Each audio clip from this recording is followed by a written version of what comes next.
Now that we have a general idea of what saturation is, let's take a look at some of the tools for adjusting saturation in the color page of Resolve. So here we are still at shot 24 with our color space transform set up, and we're adjusting our colors in this first node.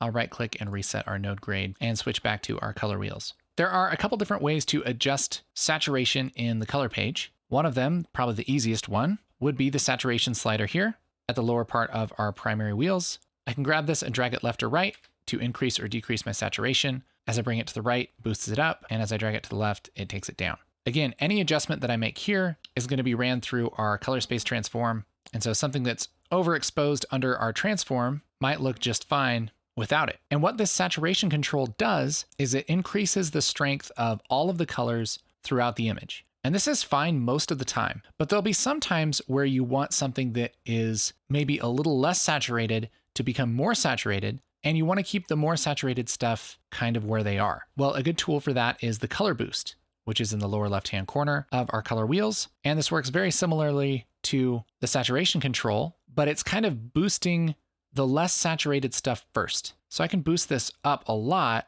before we really start blowing out her face here. So I'm at 75 on the color boost, and our background is getting really nice and saturated. Whereas if we use the saturation, she's starting to look bad, and the background is still relatively desaturated. It's a difference of boosting them all at once, or just kind of the weaker colors. And you can use these kind of in tandem, where you can boost the color boost way up and then bring the overall saturation down just to kind of level out things in the shot. That'll kind of make all the saturation more uniform.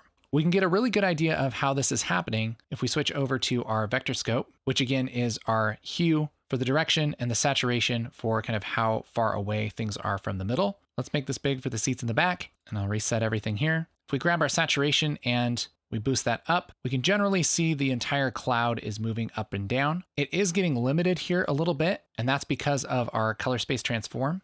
If I were to take this off and it isn't kind of morphing or doing anything weird, it's just growing bigger or smaller. It's kind of just scaling up or down. Of course, this would be a little bit easier to see if we have a lot of saturation on there. So I'll just boost saturation up a lot. And now as we see that, all it does is kind of grow big or small. And that's what saturation does. For color boost, the less saturated things scale a little quicker than the more saturated things. So even if I were to make this cloud about the same size, if I boost up the color boost and then bring down the saturation, we're going to have kind of a fatter signal here because it's saturating the less saturated things more than the more saturated things. If that's confusing, I would recommend playing around with this a little bit and taking a look at the image and seeing what the color boost does versus the saturation. See, the saturation, this pink part stops at our limit really quickly, whereas the color boost, it takes quite a while for it to get back up there, and we end up with a much bigger kind of cloud here at the bottom than we do when we have our saturation pumped up. The other thing you'll see colorists do from time to time